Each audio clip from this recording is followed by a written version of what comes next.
All right, guys, so welcome to the show. We got Ali here in the house. What's up? Sup? Hey, how you doing? Welcome, everybody. We'll hit that reggaeton. That's what your podcast is going to be, just pressing random buttons and random I noises. need to get like a fart sound. Yeah. I got a sad horn. That junk's just fun. Yeah. Yo, but let me just continue what we were just talking about. And it was about, like, content, because I didn't set up no cameras, so I didn't set up no audio. I didn't really give any tips because I was like, nah, I don't want to. Yeah. I'm going to let you do it for a change. But I was saying, like, in terms of the content, it's kind of like if you watch, like, boxing, right? Mm-hmm. And you're probably watching like, bro, freaking just start blocking and throw the right. Yeah, the mirror Like, the you're mirror thinking- neurons. Yeah, like you're thinking that you could do it. Yeah. You're thinking like, yo, I could freaking do, bro. I freaking work out, bro. Yeah. Like I'm strong. Why is he tired? Yeah, like you know. He's only been doing 10 rounds. Yeah, like you know how hard I could hit. So like you see it, and then like you get to a gym, and when you get hit, like the next day you got like, a crazy headache. Yeah. So like like same thing with this. Like you see people on their podcasts or YouTube videos, and you're Okay. like, bro, I could freaking get on camera, bro. Like I got personality. Every morning I'm on the toilet Yeah. scrolling. I'm like, I could do this. Yeah. Until like you gotta buy these tripods and get these cameras and learn how to edit And and this thing freaking white balance. and audio, everything with the computers, and it's like, and then you don't even get an episode out. Or maybe you get one. Yeah, you're talking about me right now, aren't you? Yeah, low key. Yeah. Sneak dissing you.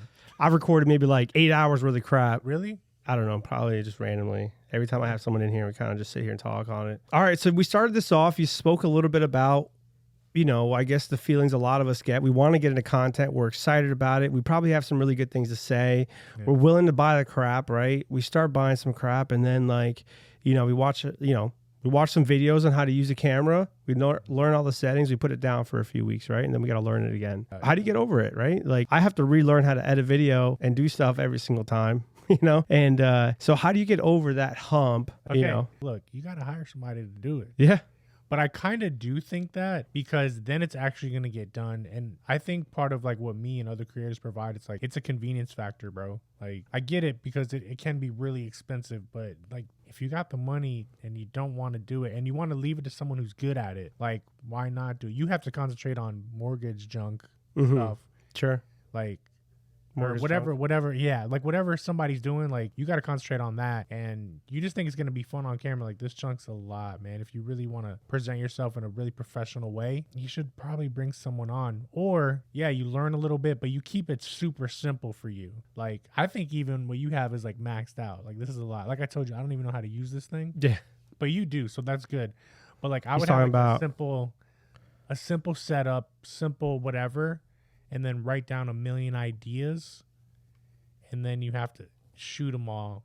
Keeping it simple as possible, man, because it's so easy to fall behind before For you know sure. weeks have gone by. And I'll say the last tip is like do a consistency that you could keep up with. I know like they'll tell you like, yo, post 3 reels a day and da da da da. Just do like a video a week, a reel a week. After 2 months, that's 8 reels that you've consistently put out. And like if that's all you could do, that's all you could do. Do you think, I mean, based on your experience with clients, well, I guess let's finish off the first one, right? Yeah. Which was, how do you get over that hump? And the hump was either dumb it down. Hire me. Yeah.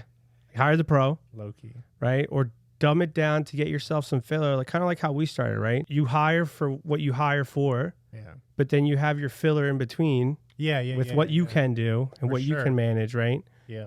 But then leave the professional stuff to the professionals. Yeah. Okay. Now I forgot what the other thing was we were going to chat about before I cut myself off. Oh, I don't know. 2 things, but let me start with number 1 first. Yeah. I used to think it's You're funny a when good, people you're a would good say that. podcast guy. So, all right, let's talk about a podcast tip, right? So that's why I started like recording and talking to a lot of people, right? Because I was like, all right, I got to learn how to host, how to make sure if I'm moving, I'm still going to try and like stay in front of the mic versus like Right, walk yeah. away, right? Or how to not like do that. Like I was kind of clearing my throat a lot when I first started. And Wait, really quick. So I edit podcasts, and you know what drives me crazy? The mouth. I don't like mouth noises at all. the clicks. Yeah, like when someone would be talking and they go like, bro, drives me insane. Yeah. Drives me insane. But yeah, So exactly, that's all right. So you were talking about podcasting. All right, I guess if you want to start on the podcast, what I found and what I thought was kind of the most exciting part of it is just cutting people off. Like someone's saying something and you have something to say that kind of goes along with it, cut them off, start talking about it, right? That ADD style of the conversation, what keeps it going? Because if one person talks for a long time, one, you're stuck on one idea. They're most likely repeating themselves. And two, it's just boring. That's a good point. Kind of check out. I think you got to know when to do it, though. Oh, for sure. Yeah. 100%. Because you can get kicked off the podcast. You know, I could ask you a question that I genuinely want to know. So, like, let's say hypothetically you wanted to do podcast episodes, right? And then you did hire someone to do it. Because you could do all this. You could get this, cameras set up, get this, get that, get this, get that. What would have you choose that person to do everything for you as opposed to do like this? Does that make sense? Say it again. All right, I'm you. I'm like, you know what? I want to start a podcast. Call somebody up. You're like, hey, man, I want to start a podcast, whatever. All right, that's the price. Cool, let's shoot. And then y'all do a couple episodes, and then you're like, oh, I want to save some money or something, right? You're thinking about it. You're thinking about that. Like, all right, maybe I should save some funds. I could just do whatever. What would keep you to keep bringing that guy on to do your podcast? So basically you're saying maybe... What keeps you from not being like, I don't want to do it myself. I'm going to keep hiring him. Return. Okay. Right. So like if I'm able to monetize my time on the podcast or whatever it comes from it, then hell yeah. Right. Just like painting my house. I could paint it myself over the course of 3 weekends, or I can work one weekend while they're doing it, make enough money from my deals to pay for the paint 4 times over. Right. See what I'm saying? So the amount of time that goes into a 10-minute episode is like, for me, maybe like 4 or 5 hours of editing. Right. Because I'm not only editing it, I'm also learning how to edit while I'm editing it, and like, you know, having to start over every single time. Right. But wouldn't you say in the beginning, because if you're a nobody, but you want to create amazing content and you're talking about the return, I think your return in that stage is time. You just had 4 to 5 hours of editing. Yeah, absolutely. So it depends, right? Where you are in your industry, what you have going on, right? Because if you only get a certain amount of jobs, let's say you don't have enough business where, all right, now I literally either don't do anything, try to scrape to find some business, or I take those 4 hours and build into the content making thing, right?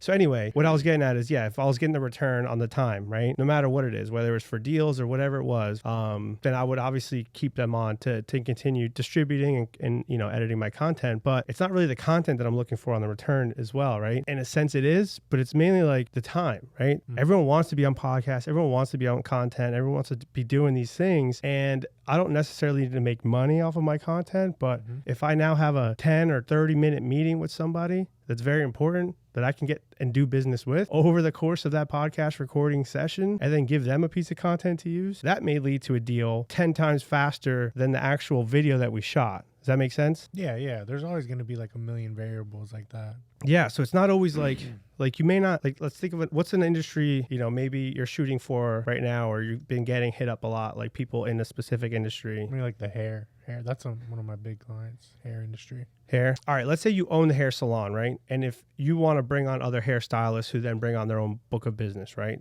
Because every time you hire someone, most of the time they're making you money, right? And so let's say you're shooting out content, and you may not specifically get that next hair appointment right away. But now that you just shot a piece of content with a potential recruit, spent that time talking with them, giving them this experience of recording content, doing something like that, it wasn't necessarily the video itself that brought you that new piece of business. It was what you the time you spent together doing it, right?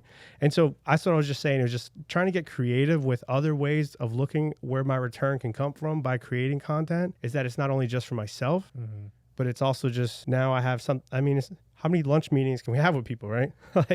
Have a lunch meeting. All right, what's the next thing we do? All right, let's do another lunch meeting. Oh no, let's freaking shoot a podcast, right? Right. What other mortgage lenders have you done that with? No, none. Exactly. I haven't shot a podcast, have I? Well, maybe not with anyone. Oh. Yeah, no. What am I doing? Oh, so sad. What am I doing? When you put out a video and it's done right, like, you actually look professional. I see a lot of people when they're like doing the phone stuff with bad audio, I'm not really watching for long, and I'm not gonna hire you as my lawyer. Oh yeah, for sure. So I think that's another benefit. What up, Brent? How you doing? All right, we're just closing up real quick. Yeah. All right, guys, thanks for hanging out. This is our first one. Probably the one most put together without even trying to hope for a lot of post edits. So thanks. This probably won't ever come out. Thanks for kicking it. No, I'm putting it out. because see you guys. You didn't hire an editor. All right, peace. All right.